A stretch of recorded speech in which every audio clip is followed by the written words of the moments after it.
arc, and just when I was ready to do a 2 clock experiment, the second clock I can't start it and it shows the yellow light of distress.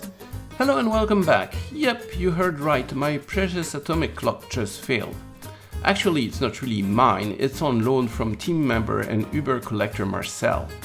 Sorry Marcel, I broke your clock. However, looking at the bright side, I am going to try to repair it in this episode, which is probably going to be entertaining. So if you follow us, you know that we have already played with Marcel's HP 5061 atomic clocks in the past. We explained how they worked and fired one up in a 2020 video.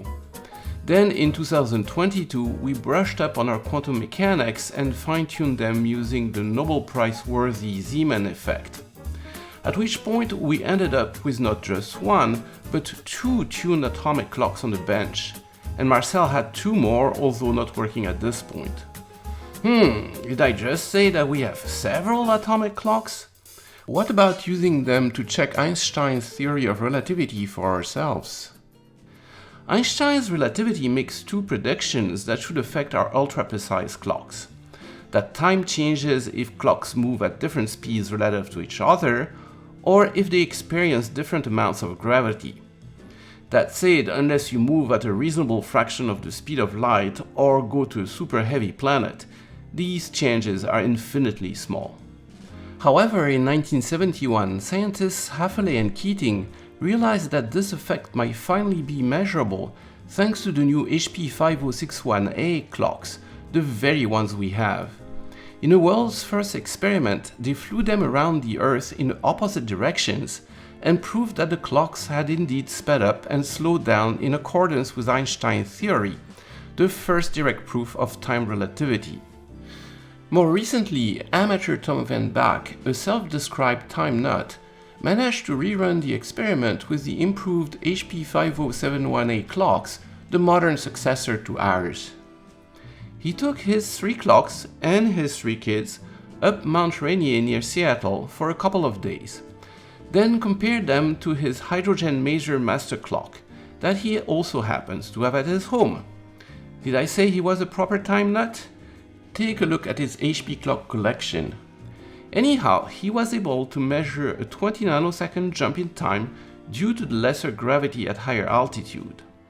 Although it was far less than the 273 nanoseconds that was obtained in the Haefele and Keating experiment, it was still measurable. It's going to be even harder to do with our old and tired HP 5061As, which by the way are all from eBay, but we thought it'd be fun to give it a shot.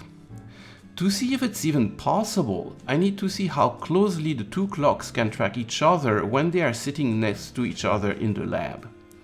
I need them to stay stable to within a few nanoseconds over several days to have any hope of measuring a relativistic shift. So that's what I was setting up to do when predictably one of the clocks failed. So no measurement today. Instead, we need to dive into the innards of this very intimidating quantum monster and see if we can save it. I can't start it and it shows the yellow light of distress, and fortunately I don't think it's with the tube, because the tube is behaving properly, I think. Where is the ion pump? My ion pump current, the squeeze all the way to 0, but I have no multiplier and no beam signal, so if there is no beam signal I can't measure anything, of course. I think that's the fault, that's the multiplier. On the other clock it is at a healthy whatever, multiplier healthy 30. At this point, we need a short bout of elevator music to explain what I think has gone wrong. It's explained in full detail in my 2020 video, link in the doodly-doo, but I'll just summarize what's important for this video. All of the atomic magic happens within a sealed vacuum tube, which I hope is still functioning correctly. Inside this tube, an oven heats up cesium atoms, which evaporate and form a beam that goes through magnets and a microwave cavity. The first set of magnets selects only the atoms which outer electron is in the +1/2 spin quantum state. Meanwhile, a strong microwave signal is fed into the following cavity. Due to quantum mechanics magic, when the signal is exactly at 9.192631770 GHz, and only then, the spin of the cesium atom is changed to the opposite -1/2 quantum state. Another magnet at the output of the cavity then selects all of the -1/2 quantum state cesium atoms and sends them to a detector. The result is that we get an incredibly narrow peak signal out of the tube when we hit the magic 9.192631770 frequency on the nose. This frequency also happens to be how the atomic second is defined.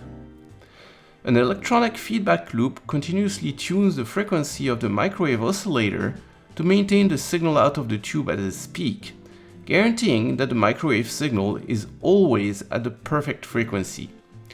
It is then divided to give the 5 MHz reference frequency output of the instrument.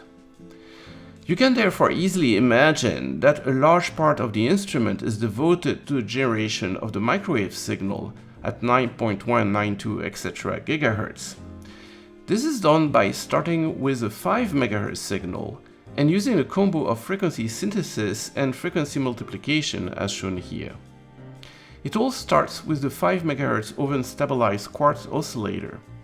The 5 MHz is then fed to a ×18 multiplier, generating 90 MHz. The 90 MHz is then sent to a harmonic generator, a piece of RF magic this time, which generates harmonic multiples of the 90 MHz, extending far into the microwave spectrum. The 1/02 harmonic is then selected by a resonant cavity and sent towards the tube. But that only gets us to 9.180 GHz. Close but not quite. We are still 12.631770 MHz off. And that's why you see a digital synthesizer in the diagram, which generates the 12.631770 MHz we are missing. This is also fed into the harmonic generator, and because of more RF magic, it gets added to the 9.180 GHz frequency, resulting in the 9.192631770 GHz we needed at the output. All that to say that I think there's a fault in this circuit. Conveniently, HP added a detector at the input of the A4 harmonic generator that indicates the level of the 90 MHz coming out of the A3 multiplier on the front panel, when it is in the aptly named multiplier position. And that level reads almost 0. That's no good. And that's why I suspect that the fault is with either the A3 multiplier or on the input side of the A4 harmonic generator, which, while not particularly amusing, is a lot better than a fault in the irreparable and immensely expensive cesium tube. So I think a fault has happened in the multiplier. Oh joy, oh joy. So we need to repair that one. So fortunately, this instrument is superbly well documented in the 300+ page manual, which I have scanned so everybody has access to it.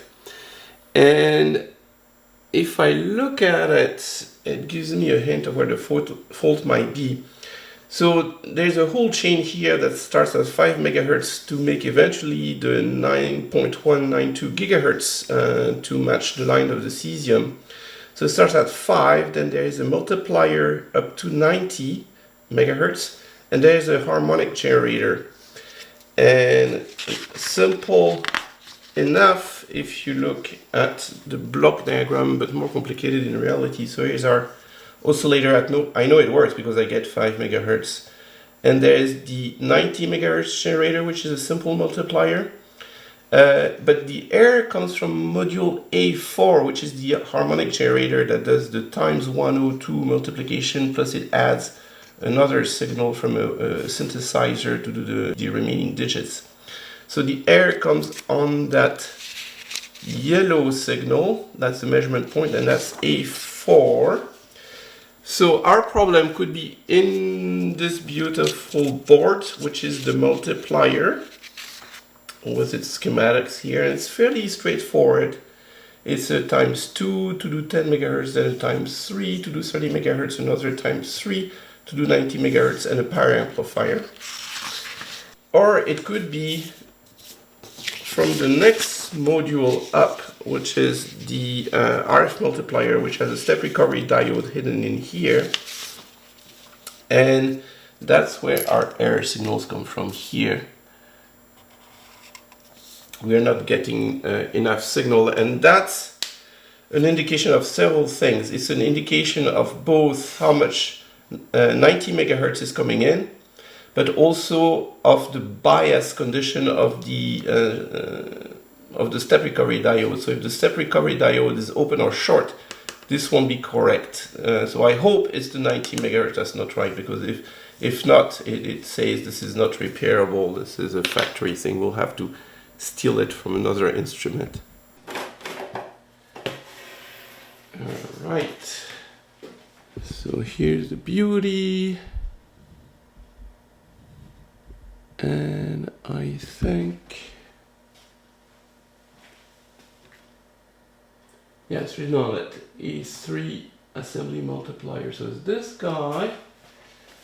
Okay, RF connection on that side. And power connections on that side. So this is the 5 megahertz to 90 megahertz. And then it gets connected up here to the step recovery diode harmonic generator, which gets into the tube. And there are two input to this thing. There is the 90 megahertz, which gets multiplied by 102, and there's the 12 point whatever megahertz, which is synthesized. Oh, J1 is this cable here. Oh, indeed, it comes from the side of the multiplier. So it's this fellow that we somehow have to extract, then connect to something else. All right, I got it. Okay. So first suspect, yeah, and that's the output of A3. So I need to find a way to connect myself to it. Okay, there was a little challenge because this is an SMB connector, which is not that usual. So I had to make a little adapter, and hopefully I can get that in. And we are going to hook it up to my power meter. And we should get 25 dBm out of that thing. So let's plug it in. I hear the high voltage supply, and then let's turn that on. We have nothing. We went from what? 23.7 to 22. That's our multiplier that's not putting enough power out. Let's check that on the scope. Now that we know that we don't have much power coming out of it, it's safe to get it attached to the scope. Okay, so let's see what that does.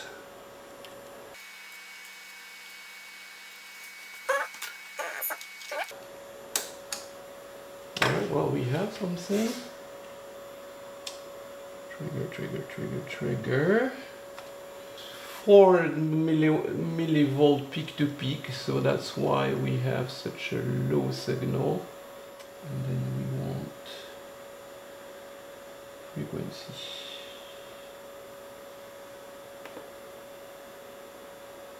Yeah, it's 90 megahertz, so that's the correct thing.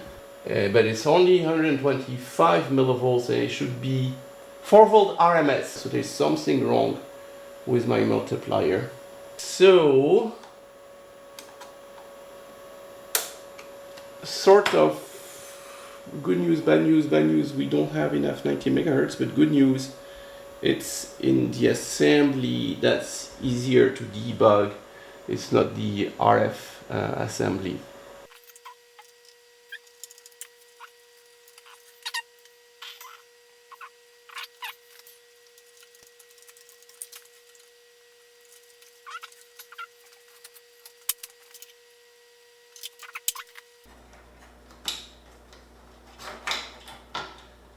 Oh wait, oh, I see.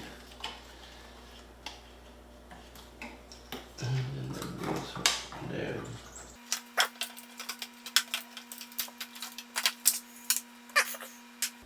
Here is our module. Power on that side.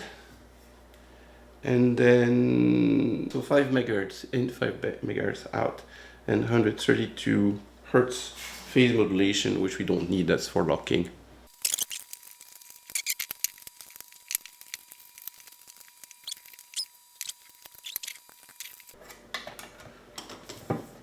Oh, I see some metal gaskets in there. Oh yeah, there we go. That's our metal gaskets. And this looked pretty straightforward. You know, similar complexity to our Apollo stuff. Very linear, a lot of tripler and doubler, so lots of coils to tune. It might be just out of adjustment, although that far out seems a little bit much. Soon after. So I have hooked up my multiplier module. Over there I feed it with 5 megahertz from this guy, which we're repairing. I can't remember in which episode, and this has a lot of oomph, so I can get the 3 volt peak to peak, which my scope generator cannot do. And then I give it 18.7 volts from over here on the terminal, and I look at the output. And if history repeats itself, we should see that we have almost no output. 1, 2, 3. And we have plenty of output. We have so much I can't measure it. So I need to put an attenuator, but something is odd. It works. So I suppose the reason I don't have any output is because I don't have enough input. I need to go back in the machine and look at what we get out as an input, a 5 megahertz input. Why I'm at it, I'll retune it. It's not that difficult, and I suppose it's pretty well tuned. A few minutes later. So it's all tuned. I put an attenuator so I could measure it. So now I am at 1.47. So I'll have about 3 volt peak to peak, about twice that because of the attenuator. And it was all pretty much in tune except this coil. They give you a complicated procedure, but in a large multiplier like this, it's just easier to tweak the coils until you maximize the signal. Pretty simple. So I gain maybe 30%, something like that. So this has a clean bill of health. The fault is somewhere else. So we're back in our instrument. I hooked myself up to what was going to J2, which should be the 5 megahertz.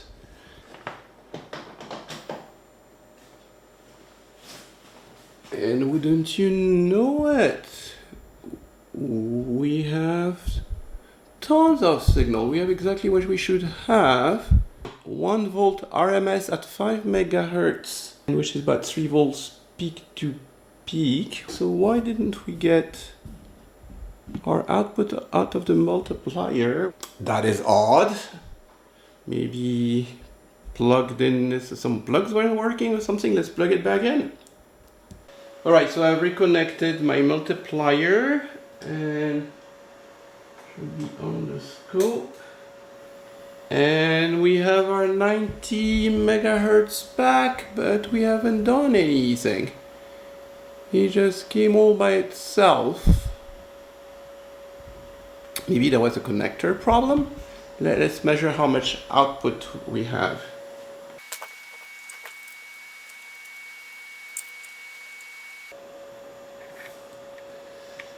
So since I know what to expect, I put a 6 dB attenuator. So you guys watch this. You're going to see it before me. And it's 60 dBm plus 6, so I'm at 22. I should be at 25. I'm 3 dB short, which I see on the scope too. I should be at 4 volts RMS, but I am at 2 volt RMS. So it's a little bit short. And I also see that in there is a resistor to select the gain, and they went to the minimum of that resistor, which maximizes the gain. So they have trouble getting to the voltage too before. So I don't know if I need to worry about it, change a few transistors in the multiplier, or just be happy. I reconnected my multiplier to the harmonic generator. So we're now in a functioning condition, and I have this on mult. So if we turn it on, the mult should have come back. It has not. But I have 90 megahertz. So our worst fears have become true. It's something in the harmonic generator. It does receive the 90 megahertz. There's something wrong with the SRD module. And the problem is that the harmonic generator is wedged in there. It's this thing right here.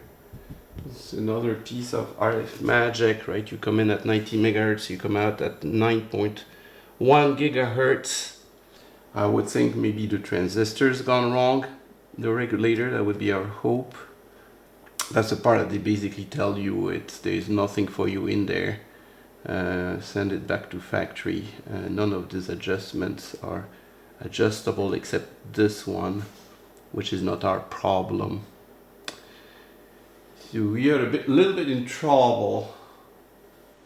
Okay, I think I found a way to do this. You can actually disconnect the thing and rotate the tube. And how it comes. So this has been disconnected, and I left the high voltage, but there's enough that I can go in there and hopefully check the transistor. That's probably the only thing I can do in that assembly.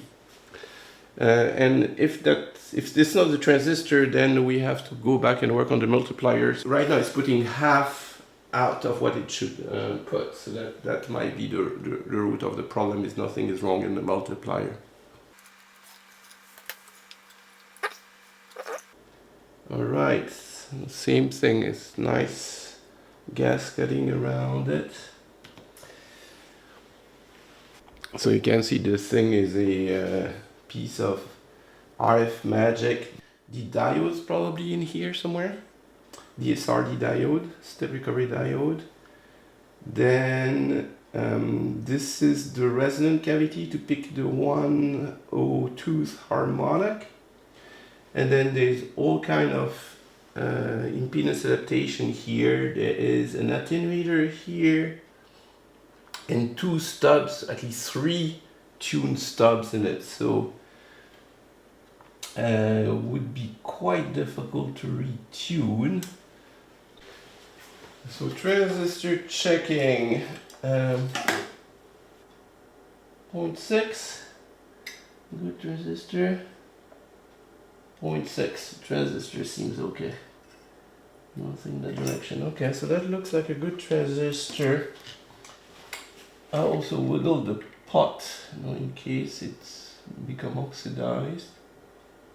And that's for the adjustment of bias.